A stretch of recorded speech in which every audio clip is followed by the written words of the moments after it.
কারণে নাটোর বগুড়া মহাসড়কের ঢাকোপাড়া এলাকায় রাস্তায় দাঁড়িয়ে থাকা ট্রাকের সাথে 5টি ট্রাকের সংঘর্ষ হয়েছে।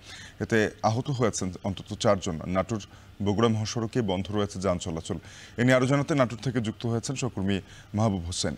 মাহবুব, জানাবেন যে দুর্ঘটনাস্থলে উদ্ধার কার্যক্রম শুরু হয়েছে কিনা, সে সঙ্গে আরো জানাবেন যে মহাসড়কে যান চলাচল স্বাভাবিক করা গেছে কিনা।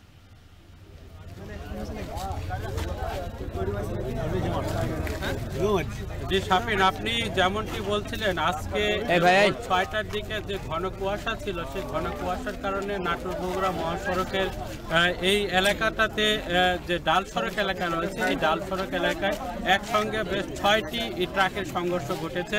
প্রথমে নাটোর বগুড়া থেকে নাটোরগামী একটি ট্রাকের সঙ্গে যে বালুবাহী ট্রাক ছিল, সেই ট্রাকের সঙ্গে সংঘর্ষ শুরু হয়। এরপরে যে এর পিছনে যে ট্রাকগুলো ছিল, সেই ট্রাকে একে একে কিন্তু সংঘর্ষ ঘটে এবং এই সংঘর্ষের কারণে এই একটি ট্রাক সেটি খাদে পড়ে গেছে এবং এটি স্থানীয় যারা ছিলেন, এই স্থানীয়রা এটি দেখার পরে তারা ছুটে আসেন এবং ফায়ার সার্ভিসকে খবর দেন।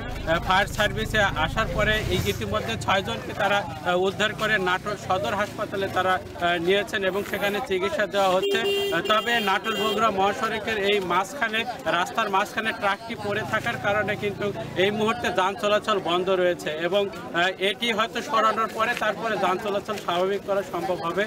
তবে ফায়ার সার্ভিসে এই মুহূর্তে উদ্ধার তৎপরতা আমরা দেখতে পাচ্ছি এবং হাইওয়ে পুলিশে তারাও এখানে এসেছেন। তবে এই ট্রাকটি সরাতে বেশ সময় লাগবে, তারা আমাদেরকে এমনটি জানিয়েছেন।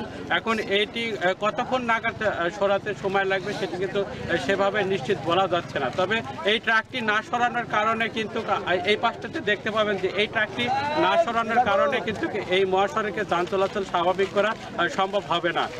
শাফিন, তবে উদ্ধার কাজ এখানে স্থানীয়রা যারা রয়েছে তারা কিন্তু উদ্ধার কাজে সহযোগিতা করছেন।